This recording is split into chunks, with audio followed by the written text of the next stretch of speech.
Ladies and gentlemen, boys and girls, welcome to yet another spectacular Sport Dolls episode. Week 14 college football week, or episode 15 of the podcast. And let me tell you, things are heating up, at least between our guest pickers and Mr. Dean Dahl. But I was going to say, fasten your seatbelts, settle in. Get your beer, get your popcorn, get your candy, because we got a lot to cover in this episode. As always, your host, looking like the Hot Mess Express, Josh Dahl here, bringing it. And Wait. You sound like my son. Yeah. You don't look like my son. It's like Clark Kent. What's going on? I'm embracing this week. Ashley's been working not one but two jobs, and I have not been working at all. So I've been embracing today my single hot mom mess express here with the glasses. These are new. These are prescription. They're not just for looks. I'm not that edgy. Got the messy bun on top. It's just ready to go. So I'm bringing my A game tonight. But, ladies and gentlemen, we have a very special guest, as always. Very special. At the bottom of the screen. He is yet another Liberty boy, one of the original Liberty boys from Winona State. Not only that, he has been in business, moved on, teaching, excelled, coaching, exceeded all expectations. We have the reigning state champion defensive coordinator, Garrett Gigi Swagger Nelson, on the podcast tonight. Welcome. Happy to be here. I've never gotten a formal introduction like that before. I was going to say, I go all, you made it easy, G, because you had all these accolades, you have the nicknames, it just comes to me together. Goes together. Yeah, that's the first big intro I've ever gotten, so it feels great.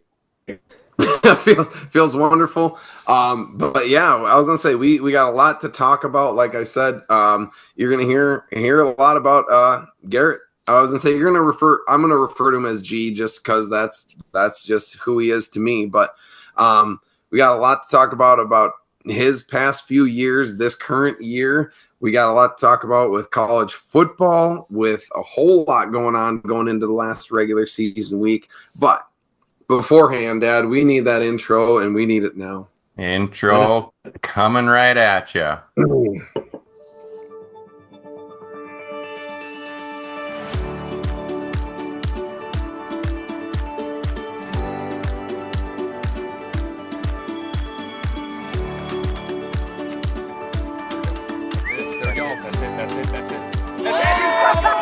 Oh, that was awesome. Man, It's a great intro. Just spectacular, right? I was gonna say we try to give our guest pickers a heads up, but wow, just immaculate. Gee, I think it knocked you back in your seat a little bit. I haven't seen that from a guest picker before, but I get it. Intro. And we can't quite see it, but I'm sure the goosebumps are underneath those long sleeves. For sure. So before we move forward, how does it feel? I mean, only so many people get to experience state champion, and actually, what does it feel like? Well, so to be honest, it still doesn't feel real. Like you're getting prepped for next week already. We're on the next year. No. Yeah.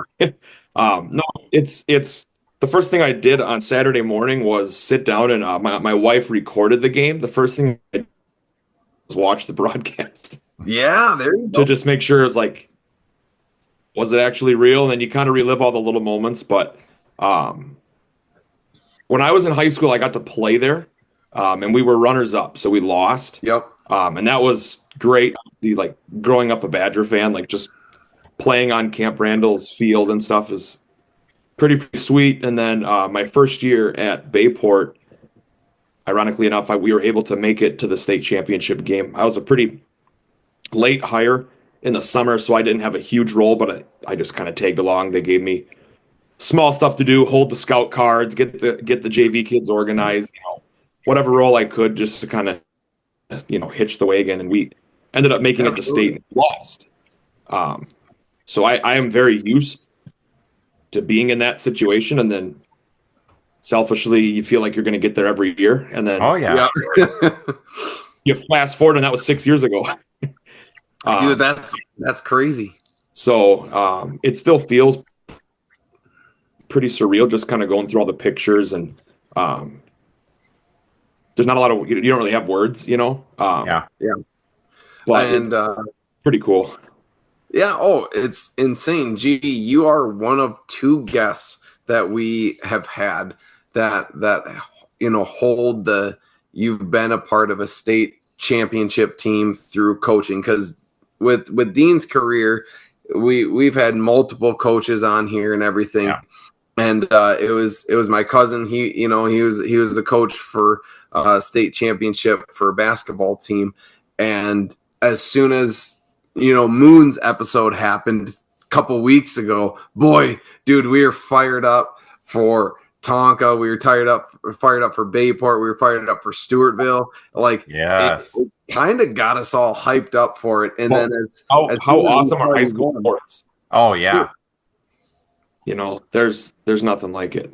And anything can happen, and usually does. And that's what I think is so beautiful about it from the spectator side is you can have a solid game plan and it's like, oh, we're going to do A, B, and C. And if we do it, we're going to win the game. Well, we won the game, but we did A, D, and F because A, B, and C did not work at all. Mm-hmm. Yeah. Did you have any of those moments like in the championship game where you're just like, this isn't working, that sucks, like scratch game plan? Walk us through it. Well, let me take you back a couple of weeks. We were not an undefeated team. We were second place in our conference. Okay. So we played a team in the second biggest division. Ironically, it's where my wife teaches, so a little rivalry week there. But oh no, we played West of here in the second to last week of the season to de facto conference championship game. Yeah. And they have a really good quarterback. He'll probably be a scholarship kid next year. They have all four of their 4x100 track team are the four wideouts, so they're a nightmare to defend. And horrible. Of course, our big weakness is our defensive secondary. So going into that week was just, let's just try to keep them in front of us and just, we played our tails off. Yeah. I had a 2-score lead going into the fourth quarter, and then the wheels just kind of fell off. And that was kind of like our coming together moment as our team. I give credit to our seniors and our captains. And for sure, Monday morning they said, let's just reset and let's go try to win a state title. So that was a credit to them. We got healthier too. Some kids were hurt. Slowly got healthier. One area to kind of answer your question. Our kickoff unit, for whatever reason, special teams were abysmal this year. Yeah. I mean, we could not cover kick. We had about 100 onside kicks we gave up, it felt like. Oh, boy. So, I mean, it was like we finally started to play good on offense and defense, and then it was like special teams blunders kept keeping teams in games. But when we kind of felt we were something special was when we the number one team, the defending state champion, Marquette, which is kind of like the Cretan Durham Hall, I would say, of Minnesota. Yeah. They're the 1,000-kid public school, all boys in Milwaukee, and you go on the website and Their website's built like a college website. You see all the communities they're from, and you kind of start to think, you're like, Jeez. they got kids from 2 hours away. Like, what's going on? Yeah. And That's a long ironically, bus that's ride. who beat us. Yeah. So that's kind of who beat us last year. So that was a big game for us, and we went down there. It was in Milwaukee, and we felt good going in. We had our best week of practice and all the cliches and stuff, and we were just saying to our coaches, like, the only thing I feel nervous about is how good I feel. What's the catch? And they have I would assume he's going to be a college running back. He's only a junior, so he doesn't have a lot of offers yet. But we felt good offensively. We felt good defensively, but we're like, if we kick this kid the football, he's going to score. Like, Yeah. Like literally, how can we not get this kid the football? Yeah. Let's kick it anywhere but him. So we onside kicked every time. No shit. I love it. Yeah. Well, actually, not every time. The one time we did an onside kick, we squibbed it. Mm-hmm.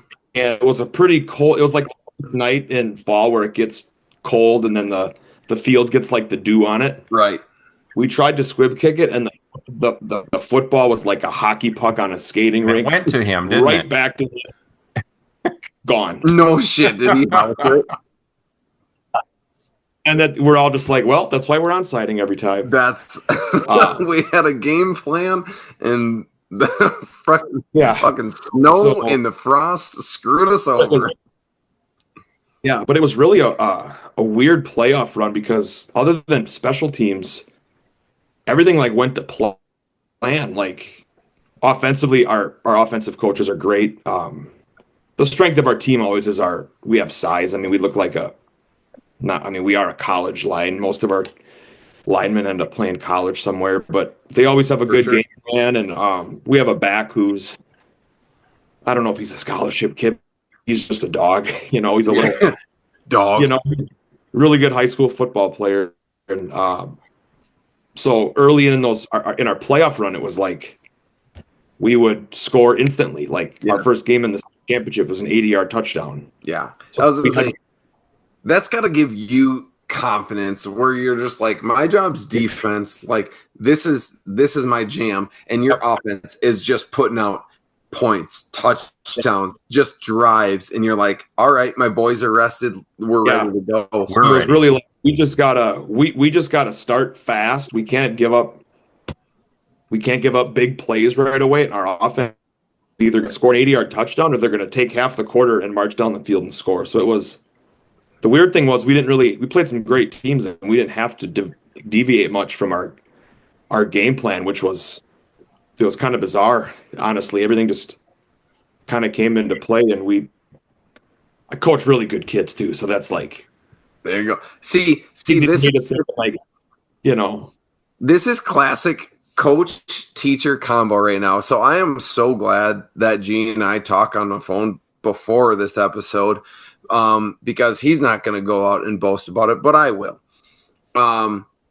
As you noticed, G just now has not once talked about the defensive dominance that those complementary football is what I heard. Exactly. Yeah. And here's a fun little stat that he shared with me, is that in the state championship, you are meeting against a hot team that is just good as you can possibly be. Held them to 20 yards and 0 first downs in the first. It's pretty good. That's unbelievable. That's jaw dropping, and you wonder why you guys won state this year. You owe the team. Doesn't matter if like they had a second half, and I don't know the stats of the second half, but you shut them down for one complete half. And by what you've shared with us is, as your offense has just been dominating and scored points, that's incredible. Like your offense is sitting there going like, dang, we don't need to score 50 points today. We're going to be good at 20, 24, 28 because they gave up 20 yards. Now, obviously, they got to be like, okay, it's not going to happen in the second half maybe, but That's an incredible stat line. Yeah, and our it's kind of like it's crazy how I've grown. Like this is my first year coordinating like the varsity defense. Right. And we were not good at all at the beginning of the year. Yeah, that's okay. You know, a lot of new terminology and different scheme, and we couldn't tackle real well. And it's kind of one of those things where it's like you loved the kids and our kids were great, and you kind of developed the mentality of like, I'd rather lose with these kids than win with, you know, kids that aren't all in. So it's kind of ironic. We ended up going That's on a and good winning it squad. all. But we just kept getting better, and they made it really easy towards, I would say, about 7 or 8 weeks into the year. I kind of noticed that like teams started to play a lot more no huddle to try to get us the line long and not get our calls in and stuff. So we started to like develop our game plan. Our kids could call the whole defense themselves. No kidding. Wow. So you really Like- need Like good So senior leaders who understood the defense, like you trusted them, like, dude, you got this. Yeah, so you know our Mike linebacker, like a 30 ACT kid, really smart. Once again, just a really good high school football player. Doesn't even want to play college football. He wants to get like his pilot license or something. Like, Of course he doesn't. but just really like he does stuff that you can't even coach. Like he ducks and dips, and you don't want to tell kids to tackle at running backs' ankles, but when you have 120 some tackles, it's like I can't tell you not to do that. Yeah, he's an You know, so we absolute were able to. dog. And our nose tackle was kind of the same way. He was really undersized, but just unblockable, and he's a really smart kid too. So kind of weird that our nose tackle could recognize formations and kind of make calls. So our kids really owned our game plans, to be honest. And then we got into a whole lot easier. Well, I know, and then we get into these games where our offense starts hot. The automatic calls that our kids have are just working, and then it's just like you kind of just sit back and you're like, don't fix it if it's not broke. Yeah. Oh, absolutely. I would say. And everything that you've described is literally a recipe for state championship. Yeah. And it was funny. You could kind of see on the broadcast when I watched it back, because they don't show they don't even know who the D coordinator is, on the broadcast. Obviously, like the head coach, which is a good friend of mine, Steven, him and I talk on the headsets, and we're in close proximity to one another on the sidelines. Yep. When they would flash to him, you could kind of see him and I like talking back and forth. And it's funny, the team we played is a really like old school wing tee off. If you're familiar with wing tee, so that's like an offense where like they always have their go-to. So our plan was, okay, get a few stops early, and then before they make their adjustment, like let's throw a curveball at them, let's play a different front, or let's do a different twist with our D line. And right, we never got to it. And the whole time I'm asking our head coach, I'm like, is this the drive that we want to, twist them up or do something? And he's like, they haven't scored a point. Like, let's just keep doing this. And I'm like, I know, I'm just talking through what we planned and practiced all week. I just don't want to leave anything unturned here. But that's good stuff. I have to. I was telling. Oh, go ahead. No, I was just saying. I was telling Josh on the phone just before we had jumped on. It didn't really hit me how well we were playing, because you're kind of just in the moment. You don't want to get too high. You don't want to get too low. Yep. I was telling Josh, state games, there's the media timeouts, and you're never used to that. Usually it's touchdown, extra point, kickoff, defense. There's no stopping really. But you got a media guy that's just holding your kickoff team, and I coach the kickoff team, unfortunately.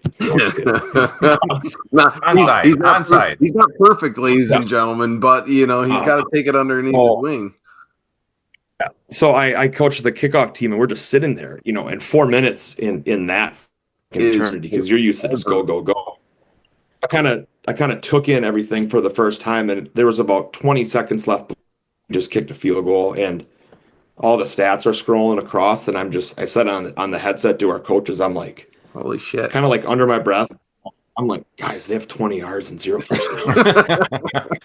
Don't say it out loud.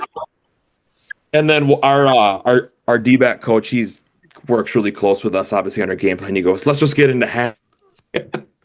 That's good. So that kind of first hit me out, just like, wow, we're really, like, we've really controlled this game. And I would say probably about halftime you felt really good, but you never feel great. They're a great coach team, so they're going to come out of the locker room with everything they got. Oh yeah. Yeah, absolutely. What was nice to see, it was nice to see, kind of like, again, cliche and all that, but to see us like mature into like actually a good defense. They started moving the ball. They got the ball first out of half, and they really chunked us down the field.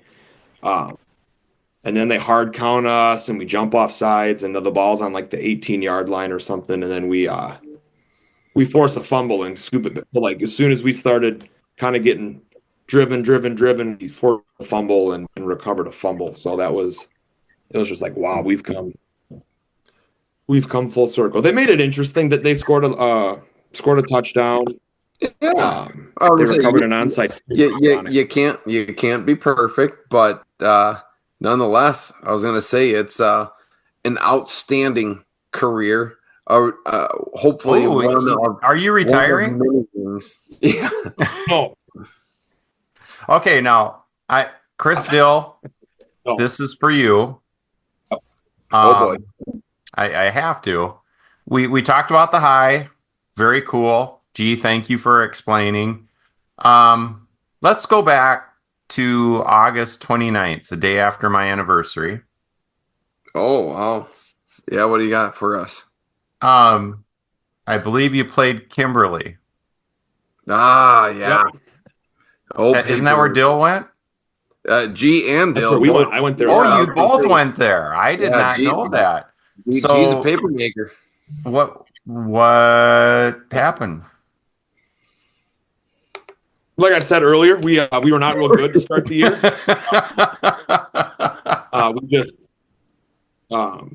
It was a game that just kind of got away from us. Our offense played one of their worst games. A lot of early season mistakes, like pre-snap penalties, and we had a couple really bad run fits. And when you play a really good team, you can't. Not to be all technical, you can't fit in the wrong gap. You fit the wrong shoulder because it could go 90 yards to the house. So we just didn't play well. We felt like we didn't prepare the kids good enough. And that was kind of like our coaches like coming together moment. Like, yeah. And but I was gonna say right now. I am a true believer of, the undefeated seasons are immaculate. They're wonderful, right? But part of me also believes that a team that end up winning it all with a loss in the regular season can be a make or break moment for a team. And by the sounds of it, that was kind of the scenario with you guys, is the fact that you didn't have a perfect season, and that's okay. All right. You won the last game, which is the best game. And it sounds like the group of kids you have they responded to a loss well. Like, shit, we lost. Are we going to build off of this, or is this going to kind of define us and, push us the other direction as well? And that's just incredible. I love hearing that for like so many reasons. Like, okay, yeah, let's throw some diversity in there. Let's throw a loss in the schedule and see how we react, because it can literally be a launching platform for them. And in your case, it was like, hey, we're not perfect. Let's put our nose to the grindstone. Let's absolutely bust it out. We know we can be beat, but at the same time, we're pretty damn good. So, like, did you get a feel for your players, like, after those losses? Like, they're like, all right, they're working harder. We're seeing better practices after that. Yeah, and it's we don't play in the strongest, I would say. So we really try to schedule hard games. We played a good team, a Madison area team, our first game. we were down 21-7 at half. And we ended up beating them.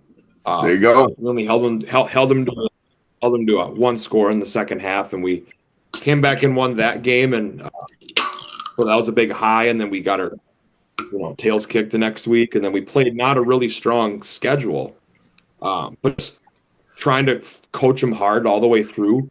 Hey, kind of like Indiana right now. So we played a team that isn't really good. I mean, the outcome was going to be before you played the game. One of those games that we were just not good, and it was a pretty intense film session on Monday, and I think the kids finally were like, we just won a game, whatever the score was, 40-something-0, and coaches are grading us the worst we've ever been graded. And, they just kept responding well. Well, thank you for sharing that, though. This is big stuff. Yeah, and then it just kind of all came together. I don't know. Once we hit the playoffs, we don't do it like Minnesota. Everyone's in the same section. I think is how it works. You kind of know what your section is every year. Right. Yeah, don't you bracket the whole? I mean, it's like a statewide bracket. It's a full blown. So you have to qualify for the playoffs. Yeah. If you have a winning record in your conference, you clinch a playoff spot. Yep. Then so they take 30. Every division is 32 teams. So they take by enrollment, the biggest 32 schools are Division 1. The next schools are Division 2. So that's kind of how that works. So they group you in regions of 8, and then a computer actually seeds your regions. So we kind of got a nice path. Once the path came out, it was kind of like, all right, let's just take this a week at a time. We're gonna go far, but roads are leading to some difficult teams. But hey, you know what? You're a pretty good team as well. Yep, and then played the private school, Milwaukee Marquette. We felt good about that, and we're like, if it was one of those, we're like, if we can get this one, we know we can get the next one, and then oh, absolutely, and without a doubt, you proved it. But gee, we gotta get to some picks, my man. Well, actually, we have to look at what happened last week. Yeah, obviously. So, gee, you clearly are an expert of high school football, but we're going to put your knowledge of college football to the test this week. Dad, you want to bring up that? Okay, I didn't know if you were going to ask the question. We'll save that. Not yet. And so our non-YouTube viewers, yes, Dean had a pretty good week here. Almost perfect. Almost. I don't know why he didn't pick Michigan to cover over West. I don't know what was going on with that one. I look at it and I know I went Dollalytics, but sure. That one perfect. Josh, you had a good week beating the spread, and and then I'm also Josh, you don't even get the comments on Spotify. I do. You're way ahead of me. We can't see the screen you're showing. Okay. Mm-hmm.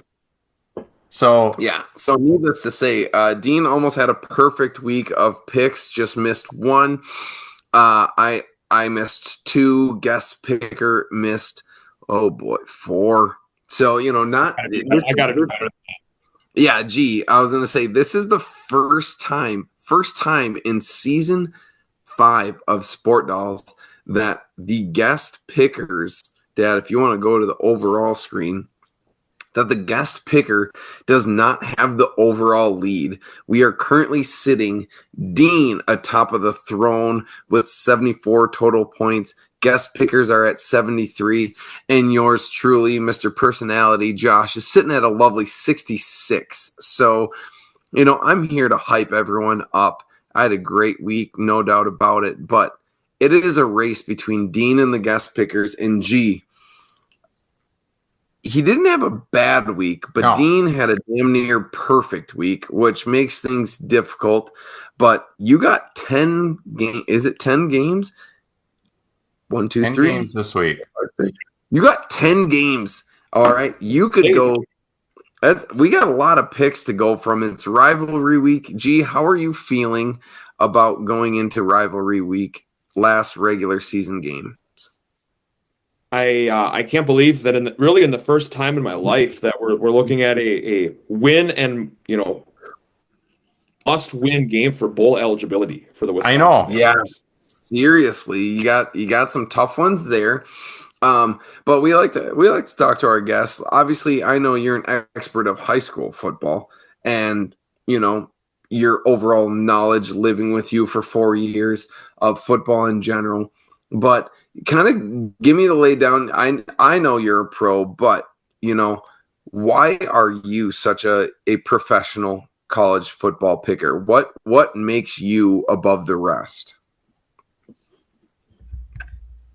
Boy, that's a tough question to answer. I would say if we were in college, I'd feel really confident about these picks. The one thing about high school football is my Saturdays are a little more occupied with game planning and film versus sitting down and watching games. But I have them on in the background, so I still feel like I got enough ball knowledge to. Yeah, you're around ball. Oh yeah. See if we can take a swing at the picks. I know Big Ten. We grew up in Big Ten country. Obviously, Big Ten country's expanded a little bit. Yeah, we're a little more coast to coast. So I feel good about the traditional Big Ten. I got a good grip on most picks, but when we start throwing the Washingtons and the UCLA's that's a little more throwing darts at a dartboard. Yeah, just hoping for the best. Blind leading the blind. Let's make it happen. So are you coming at it with a blitz attack? Or are you dropping 7? I was gonna say, are you being overly aggressive? Are we covering big spreads? What is your game plan here going into the picks? Get everyone right. I mean, just pick them right. It's as easy as that. Pick the winners and the spread covers, and that's easy. Yeah. No, that's honestly the goal. Is try to be the best guest of the. Yep. What season are we on? 4, 5? 5. And we always throw this out there, and shout out to Darla. Darla went undefeated one week. But you can be the best of season 5, G. Yeah. And like I said, you're one of 2 state champion coaches on the podcast. You could be one of 2 perfect picks. It's all to you. But let's get it started with other than Minnesota at Wisconsin. Wisconsin favored by 2.5 points. Friday Wisconsin rivalry. I thought you were going to save this one for last. Hey, we go in order of how they're played, apparently. Yeah. What's your deal with who I want to do? I am not liking where they have trended. Obviously, when you fire an offensive coordinator halfway through the second year of a new coach, things aren't well. My gut tells me that they are not going to win, but I'm going to go with my heart here, not my gut. Yep. I'll take the Badgers to cover. I'll take Wisconsin minus 2.5. I'll say they win by a field goal. Yeah. See, I love how you and I are literally inverse right now, because I'm sitting there going, man, you know what? My gut's telling me Minnesota's not going to win, but at the same time, it's been wrong before. So we're going to flip-flop on this one. We are going to go Minnesota. They do have Wisconsin numbers the past couple of years. And they Wisconsin has not defended the run at all. Yeah, that's going to be tough. So we're going to go Minnesota. We're going to go Minnesota, obviously, outright win, bringing that Paul Bunyan's axe, chopping down them uprights. in Camp Randall. It's going to be a tough place to play. Number one couldn't play there very well. How is Minnesota handling it? This Dallalytics lines them up, and these teams match up really well. Gophers' offense is not great. No. They've done just enough. Badgers' defense is defense. Gophers' defense is doing really well. Badgers' offense, Locke is still looking, and the turnover thing. Badgers just turn the ball over, and they've been turning it over in the red zone, which is killing. So Dallalytics has Minnesota winning by 10. I cannot believe that the odds makers have this with Wisconsin being favored. I would say at very minimum, this should be scratch. I think it has more to do with the Oregon game. I mean, not to cut you off, G, but like Wisconsin playing tough in Camp Randall against number one, bringing them to the fourth quarter. I think that boosted a lot of Wisconsin, I guess, stats that they're bringing in here, going like, hey, they can play with the number one team.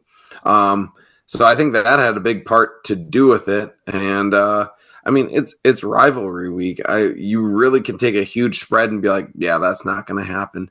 But this is tough. And they played Penn State at home tough also. But the frustrating thing now is it's like we're saying a close loss is a good thing now, and it's kind of weird how we've kind of taken a step back. But I was shocked seeing that they were favored. Yeah, as well. But I was also intrigued. I knew it was going to be a small spread before I even looked. But I mean, welcome to moral wins. Welcome to Minnesota football. Just like the Penn State game, that stupid non-call and the fumble, and it was like, oh, it's a moral win. Yeah, it's still not a W. Yeah, I was going to say moral wins and all that crap. Doesn't matter. But hey, I was going to say typical Holmes going with Holmes. Both Minnesota and Wisconsin already off to a not worse start. What was that, Gigi? Zero confidence in my Wisconsin. So I'm just going to say they find a way. Bowl eligibility on the line. Axe game. Now you're sounding like Dill. Dill's like, dude, Wisconsin's garbage. I'm done with them. Whatever. Those Wisconsin fans I was gonna say, as soon as they, tiptoe in what Minnesota football has lived with their entire lives, they're like, no, this stinks because we're not going to the Rose Bowl. And I'm like, you poor baby. We had it good for a long time. Yes, you did. Welcome to reality, my friend. It's not good, but moving on. We got another lovely Big Ten matchup. Nebraska traveling to Iowa. Iowa favored by 5.5 points. Gee. I will take the Hawkeyes. I think they are a much better version of what Wisconsin should be. Yeah. And I've seen Nebraska play a handful of games where they really struggle against Iowa-type teams. They struggle against teams that want to run the ball, and Iowa's not going to be as easy to score on as last week Nebraska was able to score on Wisconsin. Iowa always just finds a way to make you earn everything, and I think Iowa plays pretty good at home. Rivalry game for them. I'm not a big Iowa-Nebraska person. I don't know the magnitude of that rivalry, but it's still a rivalry game too. I think so. I just think without a doubt. I was good enough. I think Iowa's good enough at home, and I don't think Nebraska. I think they're bowl eligible. They kind of, they stormed the field last week, and I think they're gonna come back down a little bit. And I think the Hawkeyes get it done. Absolutely. I was gonna say Nebraska's hit or miss. I was gonna say this game might ruin your perfect picks because you just never know when Nebraska is going to play tough. They can play tough against number ones, and then they can look bad against Illinois teams and stuff like that. But I couldn't agree with you. Iowa take it home. Let's go. They're bowl eligible. They're going to win. Obviously, they want to go out on a good point. Iowa Hawkeyes, 5.5 points. Yeah, I'll take a touchdown for them for sure. I will agree with both of you. Iowa does not make mistakes. Nebraska does make mistakes. Nebraska, it's the Heroes game. And the Heroes Trophy will go to Iowa. Iowa running away with this one. They're going to win by 22. Woof. They got scored. Iowa by 14-17, I would say. Close game at half. And I'll give them a touchdown. Yeah, I'm with you, G. I'll give them a touchdown there. Iowa's got scored 22 points in total. They've been putting up a couple 40-point games. They had 29 last game. Yeah, they're not all about them punters. All right, that's good stuff. Iowa's going. All right, moving right along. Speaking of that Illinois team, Battle of Illinois. Illinois traveling to Northwestern. Who knows where this game is being played? Maybe, I was going to say, Wrigley Field again, probably. Illinois favored by 7.5. After what Northwestern has done, G, how is the spread so small? This was the other game that just blew me away. It's one of those, and I will say, at Northwestern is never like at least as the Badgers, for whatever reason, there's some bizarre stat.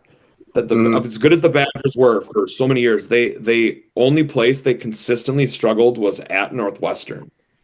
Yeah, which is just not a home defiant school by any means. Yeah, I saw that line, and I'm going to take Illinois, but yeah, I saw that line, and I'm like, it should look more like the Ohio State line. Yes, yeah, this is ridiculous. I mean, I don't know if you're a Northwestern fan and be like, oh, we're going to play him tough because Illinois rivalry, but this is a no-brainer. This is the Illinois for sure, hands down. Illinois is not a bad team either. No, they've been ranked multiple times this season. They've been ranked multiple times. They just, as soon as they get ranked, they kind of get punched in the mouth, and then they lose, which kind of stinks a little bit. But I'm not an Illinois fan, so screw them. And is Illinois Northwestern actually a rivalry, or is it just they're in the same state? They always, for going back to the original Big Ten before we let Penn State and Nebraska in, they always played each other to finish the game. I don't know rivalry but they always finish the season playing each other. Do you want my pick? Oh, I mean, only if you want to share it with us. I'd be shocked if you weren't going Illinois. Illinois by 16. It is at Wrigley Field, so it is close to not East Lansing. Oh, gosh. Champaign? I'm drawing a blank. It is close to the campus. Let's put it that. Evanston, Jeepers. Yep. Okay, Illinois win, cover, no problem. Yeah, no one cares about that game. They're more worried about their Bears and how their number one picks are just looking bad. But that's an episode for another time. Oh, beautiful. Now, the past couple of years, this game has been dynamite. This has been the deciding factor of who is going to the playoffs. This year, not so much. The big question is, will they cover? We have Michigan, Ohio State at Ohio State.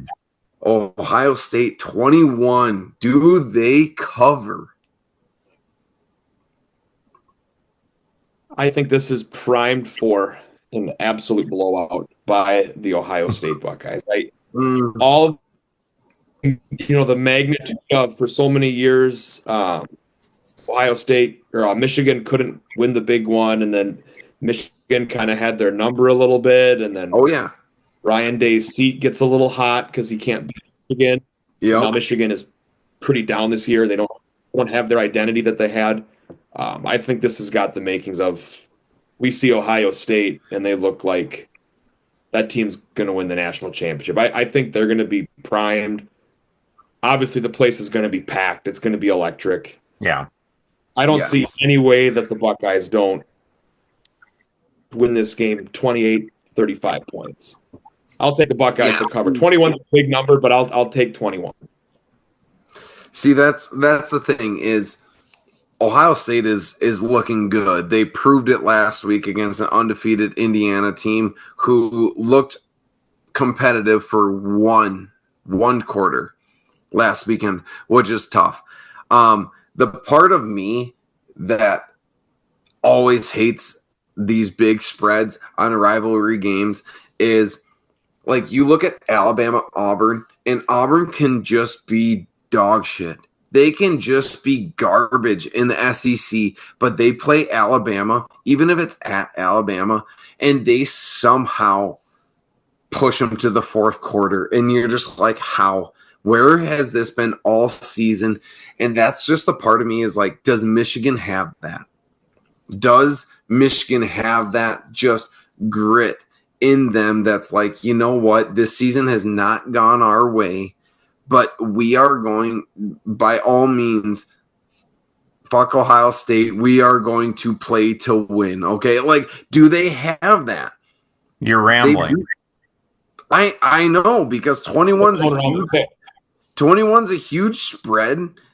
I'm going to go with the underdog on this one. I think they have it. They're just going to say, screw them. We want to be a spoiler to you because our season has not gone well. This is a rivalry game. I'm going to go Michigan, preventing the spread on this one, and I hope it's a close game. Why not? They're not winning by any means, but speaking of moral victories, yes. It's a good loss. MV. This game, the part that troubles me is everything you said, Josh, except condensed. But this is the best defense that Ohio State has faced all year, because Ohio State's schedule is the third softest in the Big Ten.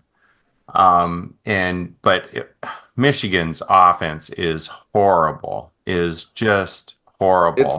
It's not good. So, and Ohio State has to win, because I'm going Ohio State to win and cover, but how crazy would be if Ohio State lost, and let's jump ahead, somehow Indiana beat Purdue.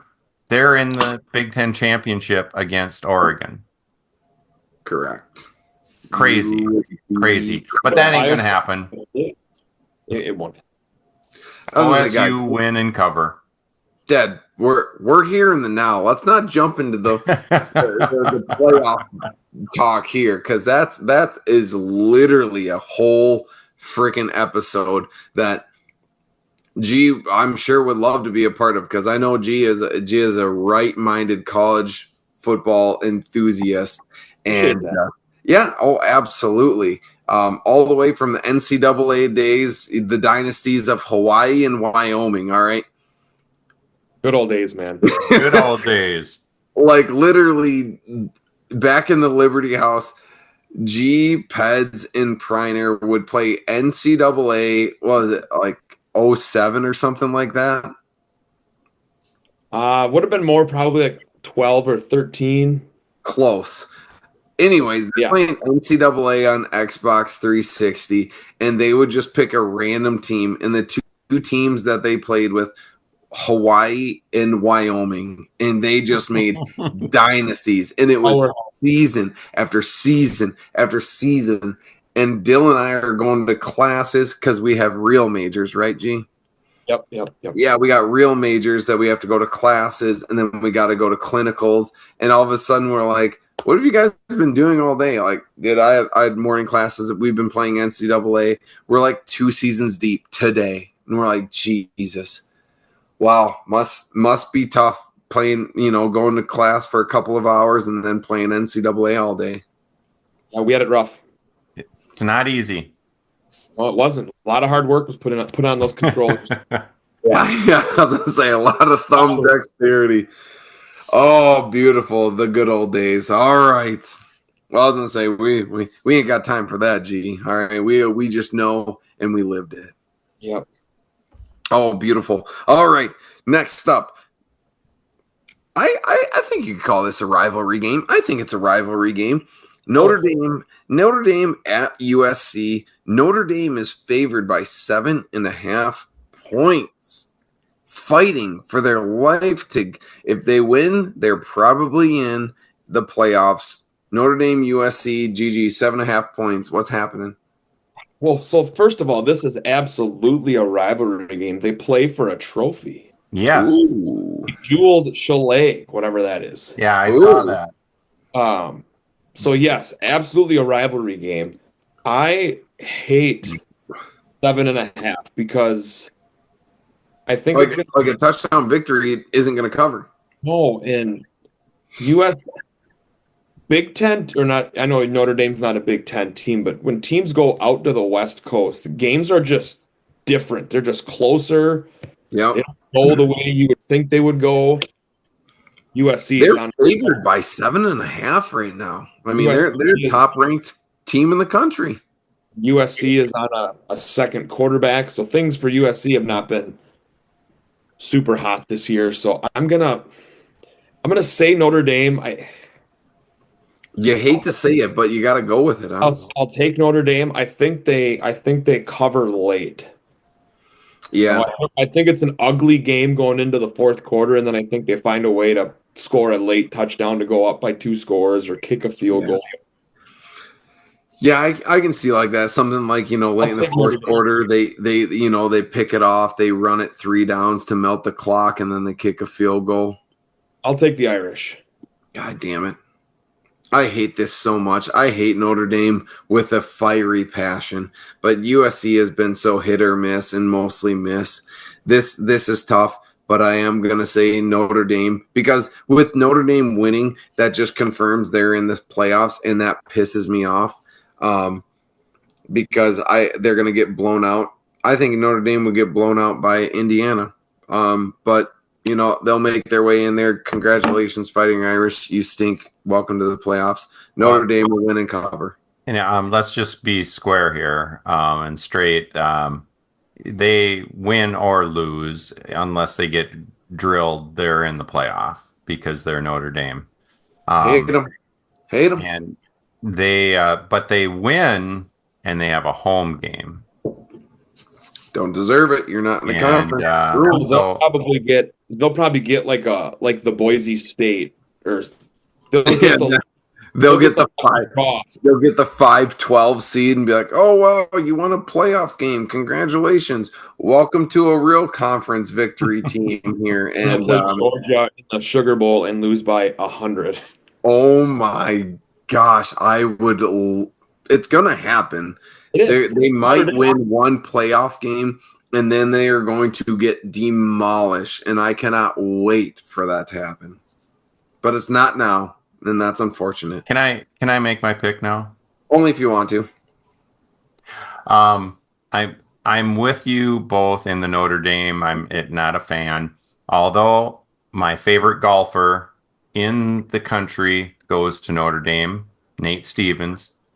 And picked up to dork school, but good job at golf. And he's doing really well there.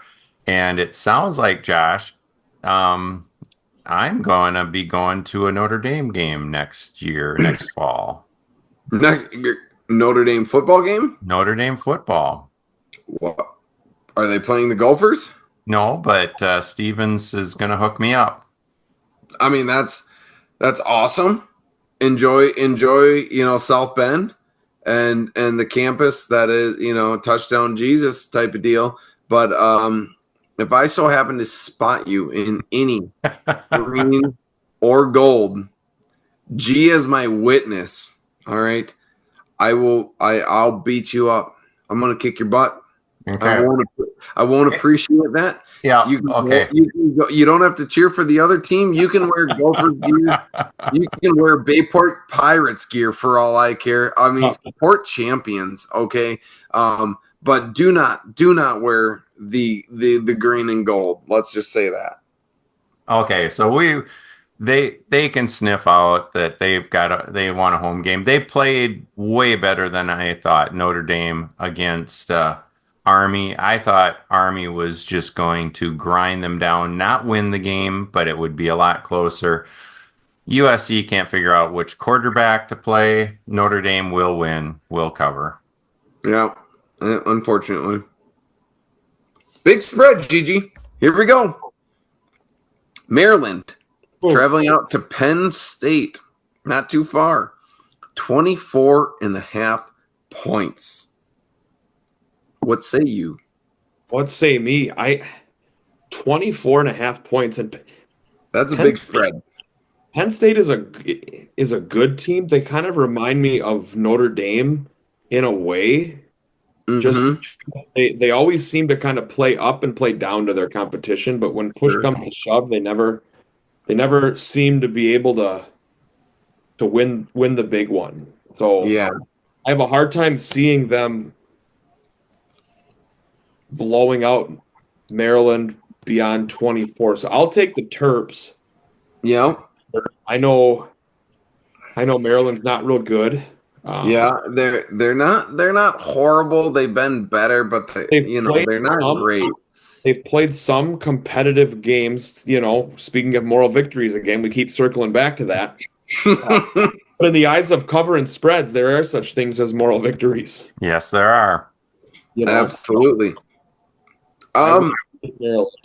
Yeah. I think Penn State right here. One loss. I was gonna say they're the forgotten team of the Big Ten right now, but they're not. They're in the playoff talk. They have one loss to Ohio State. They're playing tough. If Ohio State wins out, they don't have a chance to play in a Big Ten championship, which is unfortunate. But they are going to get into the playoffs with a victory, and I think it's going to be a handed victory. I'm going to go Penn State on this one. 25 on the nuts. As a victory. It's just going to barely cover, but we'll go Penn State to cover and spread. I'm tweaking Dollalytics here a little bit because Penn State will win. They're a good team. They just do not make mistakes. They're going to play at home. They're going to be in Happy Valley. They're not going to run the score up. They're not going to be playing for the conference title. They don't want. Once they get the game in control, they are going to protect their stars because they want to make a run at it.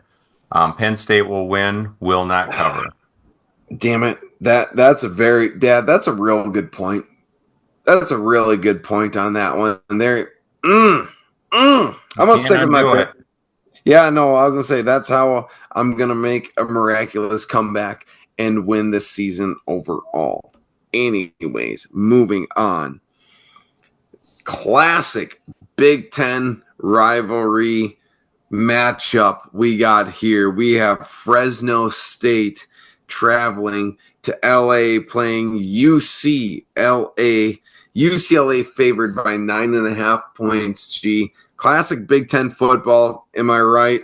Tell me about it. Big Ten written all over it. Oh, absolutely. Yeah. Maybe week 1. Minnesota's played some Fresno States, but like week 1. But here we are, week 14. Yeah, and UCLA was almost like the laughingstock of the Big Ten. Then they got hot the season, but they've had some head turners. Beating Iowa and beating Nebraska. They've played better as of late. I don't know anything. I'd be lying to you if I said I knew anything about Fresno State. I know that's where Derek Carr went. Hey, how about him? Devontae Adams played college ball. Hey, great. I was gonna say used to be teammates, now separated, unfortunately. Yeah, unfortunately, this Fresno team doesn't have either one of those guys. Unfortunately. Hey, I'm gonna take UCLA. I think it's close. Like your last pick, I think it's going to be 10, right on the nose. Yeah, just 10 on the nuts, yeah. They lost a rivalry. They lost their big game to USC close last week. They're fired up. They're coming back. They're not making a bowl. They got one more game. I think they're going to play a motivated game against a tough Fresno team. A tough and I know nothing about I'll take the Bruins. I'll lean Big Ten here. I'll lean There on you the. go. Yeah, my concern is the fact that there's going to be UCLA players that don't give a toot about this game. That part makes me nervous, like a win and they don't even get a bowl game, which is, unsettling, but, life happens. But I do think they're playing good. Know nothing about Fresno State. I'm with you, Gigi. Let's go UCLA. I couldn't agree with both of you more. Fresno State lost 2 weeks ago, lost to Air Force, and Air Force is not good. UCLA has Air Force just won a game with zero pass. Sorry to cut you off. Last week, Air Force won a game with 0 passing yards. Zero. They ran the ball. They didn't complete a pass, and they won a game. Outstanding. Way to go, Air Force. Incredible.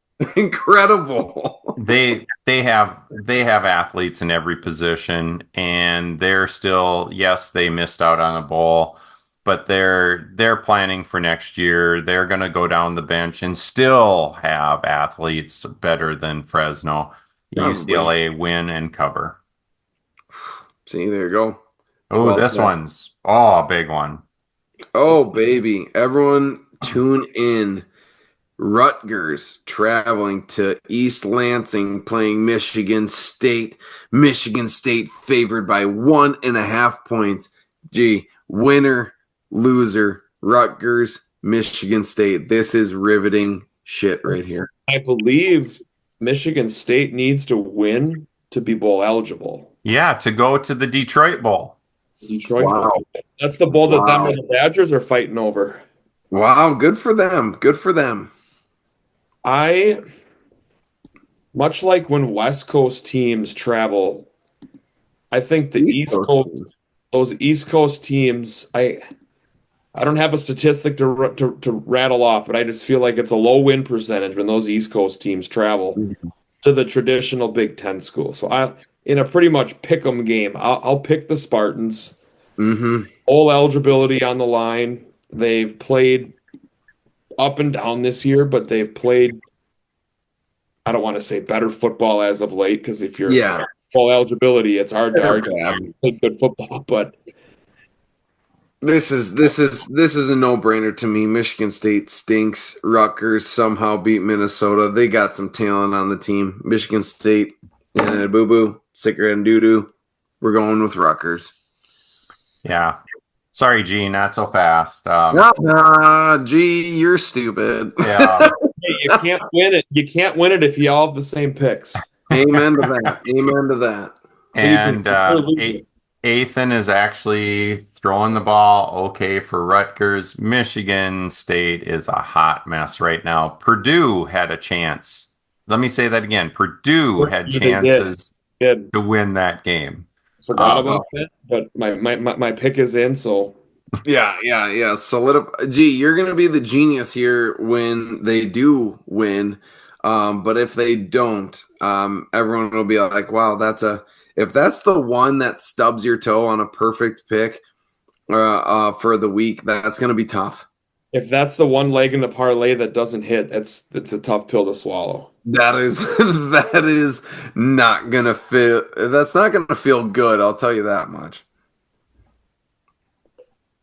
Well, okay, good call, Dad. Rutgers, yeah, they're winning for sure. Now, this makes me uncomfortable. This does make me uncomfortable. Purdue, ass.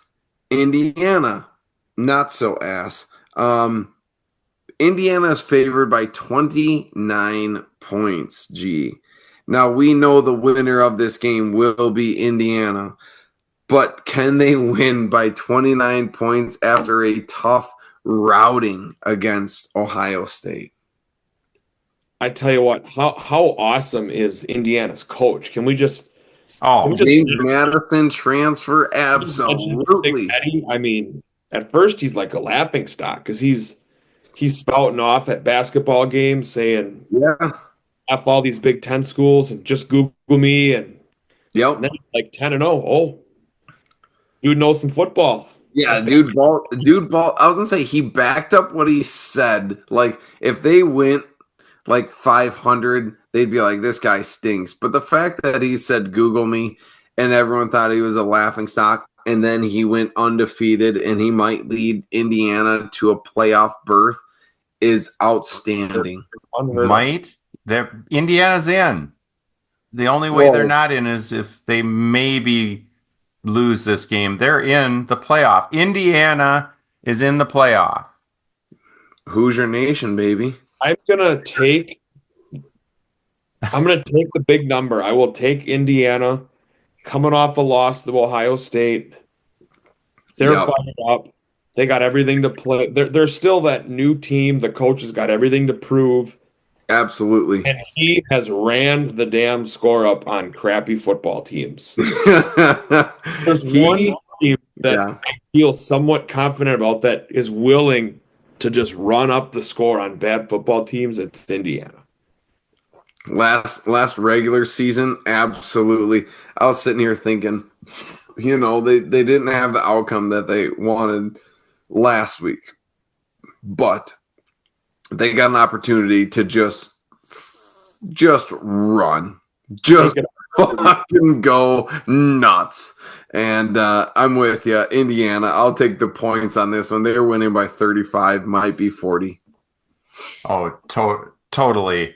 Indiana, they are going to go crazy on this one.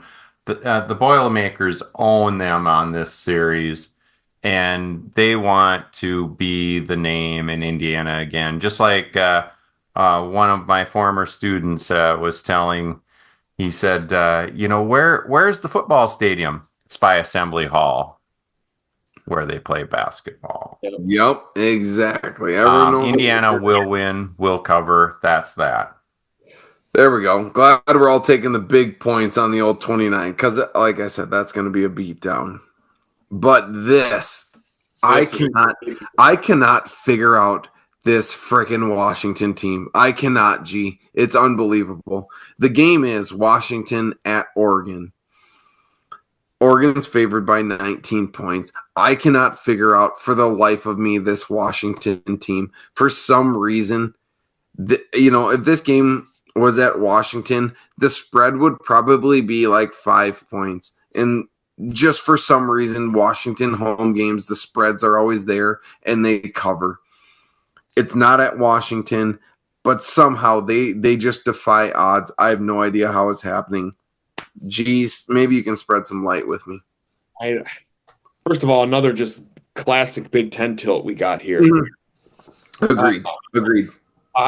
I'm with you. I hate seeing 19 points at Oregon. At least gives you some confidence, but not to say Oregon's played bad against some teams, but Wisconsin ain't real good. They played Oregon close. Washington has played a superior team, but yet somehow they are favored. And I'm just like, and then all of a sudden they cover or they prevent it. I'm like, I don't know what's going on in Washington's water right now, but this is ridiculous. This game makes me so nervous. I want to see. How are you feeling, G? Yeah. Because I've been trying to pick against Washington all regular season in the Big Ten, and I don't know the stats, but it's probably not good. I'm probably less than 50% of picking the correct pick, whatever Washington game may be, and it's infuriating, and I have no idea what to do. Yeah, I still think I'm going to take Oregon. Mm-hmm. I'll take Oregon. You can lock that in. There you go. I think they have obviously everything to play for still. What scares me, though, is if when the game gets in control, do they kind of just hit the cruise control, and then Washington can sneak a backdoor cover. Yeah. Oh, exactly. Just some garbage. That's what I worry about. Obviously, comfortable in Oregon winning, but I still think about 21 points is kind of how I see the game going. Yeah. Take it for what it's worth. I'm infuriated by Washington. They've covered spreads when they've played a far superior team, and I just don't know what to say. But Yeah, Washington. That's it. I don't know how to figure you out. Sometimes I feel like I get a good vibe from, Indiana and Illinois and, those teams and stuff like that. Like Illinois is covering spreads, Indiana's covering spreads. Had a hot streak there. Don't know what to do with Washington, so we're just going to pick them. Screw them. Why not? They're not winning, but they'll prevent the spread. Why not? They're already in the Big Ten championship. These new Big Ten teams, we don't know how to pick them yet. We don't have our thumb on them yet. Yeah, it's brutal. I've been doing this all season long. I've had to pick Washington covering spreads, so I'm kind of in tune with when they are favored, not favored, all this crap. And I'm just like, I don't get it, man. I don't get it. Like, they can be favored, and I'm like, this is the dumbest thing in the entire world. Like, you should not pick Washington cover, hands down. They'll play another team, and all of a sudden they're like, yeah, they're 29-point underdog right here. I'm like, yeah, obviously Washington's garbage. Fucking prevent it. I don't know. This team pisses me off so much. I'm done talking, Dad. Tell us how you really feel. Yeah, I hate them. I hate them. We just got a snapshot of what it's like bouncing around Josh's head. And that explanation took 17 turns. Well, Dollalytics has Oregon winning by 18 and a half. Yeah, that ain't it, Dad. It pains me to agree with Josh. I'm going Washington because exactly my reasoning going back to Ohio State and Michigan. Oregon is looking ahead to playing Ohio State again. And Oregon has a good team. They make mistakes. Washington has some studs. They make a lot of mistakes. But they will keep it within the spread. Oregon will win, will not cover. There you have it. Gee, you and Dean differed on some picks here that it's going to be feast or famine with you. You may bring the guests back to their glory on, overall points. And I wish the best for you. I really do, because you know some sports and you know football better than most sports. And but looking at your picks right now, you got to go with a confidence pick on this one. Something that you are so sure that it doesn't affect you negatively, but if you get it correct, instead of 1 point, you get 2. Oh wow. So look through those picks. Which one do you feel real good about? I think I got a Wisconsin, definitely no. I was gonna say, I'm like, wow, you could have double backed with Moon. Moon went with Wisconsin against Oregon, and I was like, dude, no way. And he hit big on that one. Iowa, you never have confidence in. They just Ohio State, that's a big number. I think the most confident pick for me is going to be Illinois over Northwestern. That's what I knew you were going with. Yeah, I'll lock that in. Yeah, dude, that is a dynamite confidence pick. That was going to be mine. I knew that was yours, Josh. Now where are you going? Now I was gonna say, because I gotta make up ground, so I can't pick the same confidence pick. I think that Illinois is a no-brainer. I'll go with you thought it might be difficult. I'm gonna go with Iowa. On this one right here. Confidence pick for sure.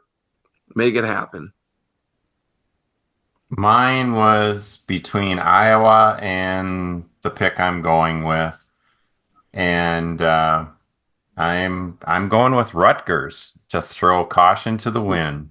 Wow. Okay. I kind of dig. I kind of dig that confidence pick. Michigan State is trash. I can respect that, Dad. I can get on board with that confidence pick for sure. There Gee, it I, is. I wanted Illinois, but you took them, so I got to make up some ground. Iowa, I feel confident they're kind of springboarding, but Dean Dahl, well done, great confidence pick in the old Rutgers. We'll Those we'll for me, we'll so I see how great it is. To be determined, right? Gee, Well, this has been fabulous. can. Truly, I this is one of the things going through COVID and before that technology reconnects us, and I truly appreciate it. So thank you.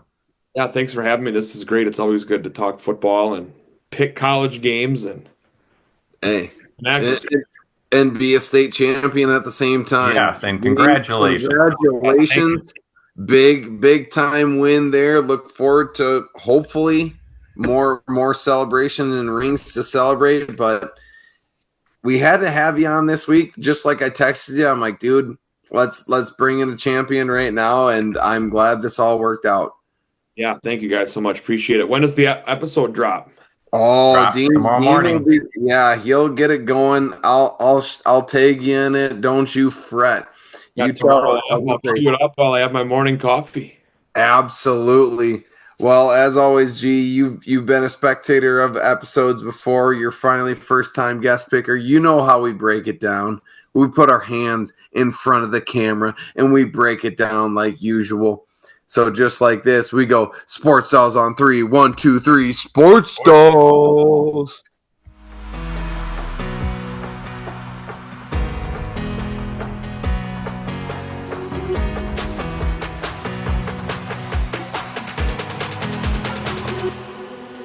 Them Bayport Pirates. Let's go. Yeah. Love it. That's unreal. Unreal.